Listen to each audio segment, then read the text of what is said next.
What do you think life is? Wait, seriously? I'm the god of death and you're asking me this question? That's exactly why I'm asking you. What really separates live things from dead things? Well, death can be seen as a relative void of energy or activity. While a rock technically has some amount of energy, it is inert compared to a person. A mountain can move, but compared to the internal activity of a creature, it is clearly not alive. What about the sun? It has way more energy and internal activity than all the life on this planet. Yeah, but the sun can't make choices. Can a tree make choices?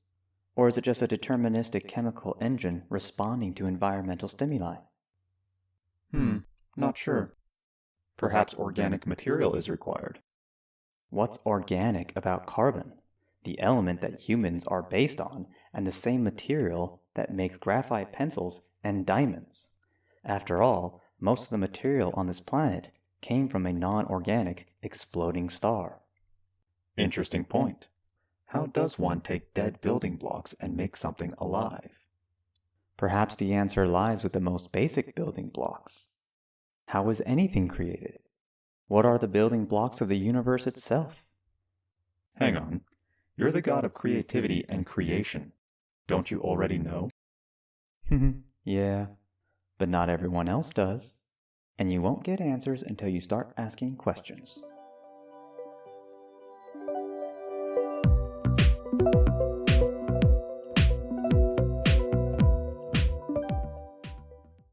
Hail and welcome to my channel.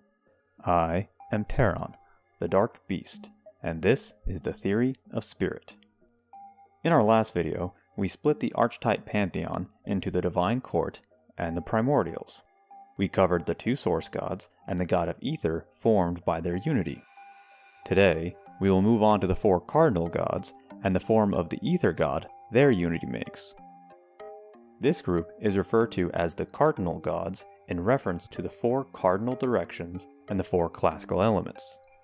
Now, if you look into most any modern magical fantasy, you're more than likely to run into the four elements of fire, air, water, and earth, mostly made popular by the Greeks and their philosophy of all things in the universe being made from the same basic building blocks. And in later versions, a fifth element is included. This special, more celestial element being aether.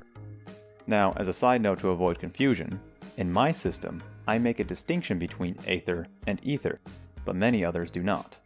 So, while we attribute this four-element foundation to the Greeks, they are far from being the only ones with this idea. In Hinduism, they have the five great elements, again with fire, air, water, and earth, as well as their version of ether called Akasha. Also, sorry if I got these spelled wrong, for the life of me I could not find a consistent spelling. Now in alchemy, they really started expanding on the elements, adding stuff like mercury, sulfur, and iron to the official list that would later become the periodic table that we use today.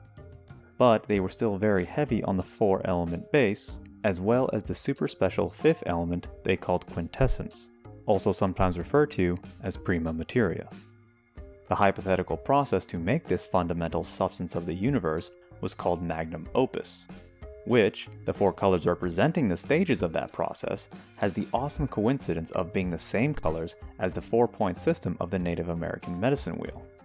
Now, the medicine wheel represents the 4 seasons, the 4 elements, the 4 directions, and even the 4 areas of personal health according to this system, such as physical, mental, emotional, and spiritual health. The Chinese have the 4 symbols, great mythological creatures such as the black tortoise, the azure dragon, the vermilion bird, the white tiger, and the special extra 5th creature, the yellow dragon, in the center. Each of the 4 governing a season, direction, and element. Though, take note, this version is a bit of an outlier where instead of having air and some form of ether, it has metal and wood as elements, and earth is placed in the center. Which just goes to show that everyone does their own thing and there's no right answer. For instance, the Wiccan traditions also associate an element to each of the directions, but their arrangement is different from the Chinese. This directional association is very fluid, like the yin and yang attachments. and they're highly based on culture and local geography. However, the pagans do follow the more common pattern of having a fifth element of spirit, which is strongly associated with life. More scientific connections to the four elements include the four states of matter: solid, liquid, gas, and plasma. There are actually a few more states, but they're either fusions of the other states or only exist in extreme and rare conditions. Look up Bose-Einstein condensate or superfluid helium for some weird and interesting stuff. Now, the human body is primarily made of four elements: oxygen, hydrogen, nitrogen, and carbon, with a small mix of several other elements for seasoning. But, in the end, it's just dead material arranged together to make life.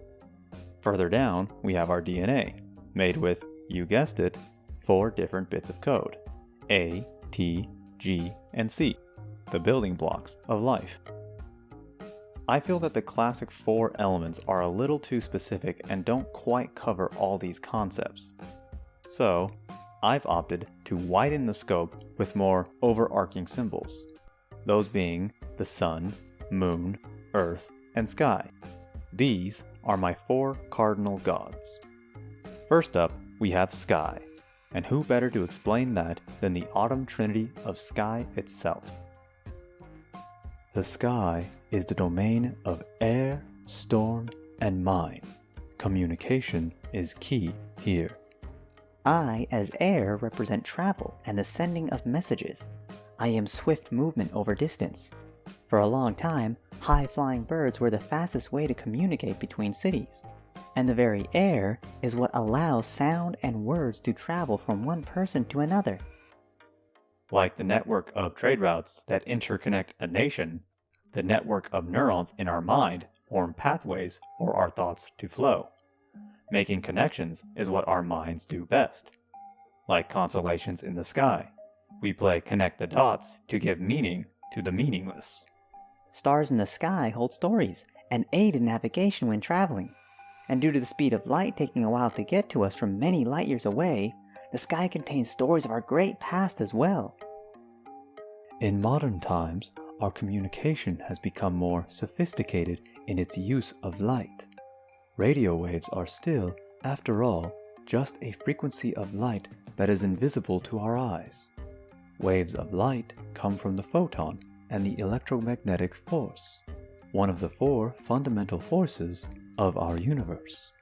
And so, the god of sky governs the autumn trinity of air, storm, and mind, and is associated with the electromagnetic force. Like the source gods, the cardinal gods are represented by three-headed dragons, though these dragons aren't as uniform in their species combinations and are more of a vague amalgamation of symbolic animals. The sky dragon has one head as a horse or unicorn, the horse part for travel and the unicorn for psychic communication. The second head is of a songbird representing sound and storytelling. The third head is of a spider or bee representing a hive mind and web-like network. Next, we have Earth, and now would be a good time to clarify some terminology. When used in context of heaven and earth, the term Earth can be referring to all lower energies and materials, but I find the term nether to better fit this role. Earth can also be pretty ambiguous on whether its meaning is things like mountains, rocks, and dirt, or if it's including wood, plants, and nature, or even a broader use of the word nature that includes animals.